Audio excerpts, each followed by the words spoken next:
खारीपेक्षा पण जास्त लेअर पडणाऱ्या करंजासाठी ना लाटायचं कसं तळायचं कसं ते पण तितकंच महत्वाचं असतं माहिती का। मग त्यासाठी काय करायचं, पीठ मळायला घ्यायचं। तर मैदा घेतला इथं 3 वाट्या, त्याचबरोबर थोडंसं त्यात मीठ टाकलं, मिक्स करून घेतलं आणि तूप टाकलं अर्धी वाटी। 3 वाटी पिठासाठी अर्धी वाटी तूप टाकले, थोडंसं कमी जास्त चालू शकतं। आता याला चांगलं मिक्स करायचं आणि हलकासा पाण्याचा शितुडा देते ना एक चांगला पिठाचा गोळा मळून घ्यायचा बघा। पिशवीत घालून याला अर्धा तासासाठी रेस्ट करायला ठेवायचं। नंतर कढई ठेवायची गॅसवर, किसून सुका खोबरं टाकायचं अर्धी वाटी पाऊण वाटी असं आणि त्याला हलका कलर येऊस भाजून घ्यायचं। नंतर त्याच कढईत बारीक रवा टाकायचा, थोडंसं तूप टाकायचं आणि त्याला सुद्धा असा हलका कलर येऊस भाजून घ्यायचं। दोन्हीला मिक्स करायचं। नंतर साखर टाकायची। आता पिठी साखर नाही केली तर मी साबूत साखरच टाकलेली, तुम्ही पिठी साखर सुद्धा टाकू शकता आणि हलका गरम पाण्याचा शितुडा मारायचा। मिक्स करून याच्यावर झाकण ठेवून 10-15 मिनिटांसाठी असंच ठेवून द्यायचं। नंतर 1 चमच कॉर्नफ्लॉवर घ्यायचं, 1 चमच तूप घ्यायचं आणि त्याला चांगलं मिक्स करून साईडला करून ठेवायचं। नंतर अर्धा तास झाला का पिठाचा गोळा घ्यायचा आपण ठेवलेला, तुम्ही बघू शकता कसलं भारी आपलं पीठ आहे ना, एकदम मस्तपैकी भिजलेलं आहे बरं का, असंच पाहिजे। आता एक त्याचा उंडा तोडायचा आणि चपाती एवढाच त्याला लाटून घ्यायचं। अशा आहे ना 4 चपात्या अशा लाटून ठेवायच्या। नंतर लास्टच्या चपातीला पळपुटावर असं ते मिश्रण करून ठेवलं होतं कॉर्नफ्लॉवर तुपाचं, त्याच्यावर ते असं थोडं थोडं लावून द्यायचं बघा लेअर हलकीशी आणि त्याच्यावर चपाती टाकायची। अशा 5 चपात्या आपण एका वेळेत ठेवून त्याचा रोल करून घ्यायचा। असा चांगला रोल केला का त्याला असं कापून घ्यायचं, आपण जेवढं पिठाची गोळी घेतो ना अशी लाटायला करंजीसाठी तेवढं घ्यायचा आणि असा हलकासा दाब द्यायचा असा, तुम्ही व्हिडिओ मध्ये बघताय ना तसा, आणि त्याला लाटून घ्यायचं बघा। आणि करंजी साच्यामध्ये ठेवून त्याला मस्तपैकी आता सारण टाकून आहे ना त्याचं तोंड दाबून घ्यायचं। बघू शकता आता मस्तपैकी अशी करंजी झालेली आहे आणि तुम्ही त्याच्या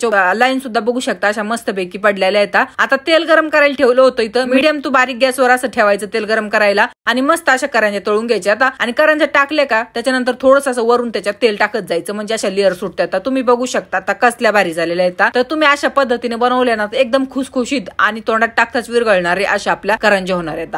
तर बनवा आणि मला कमेंट करून नक्की सांगा।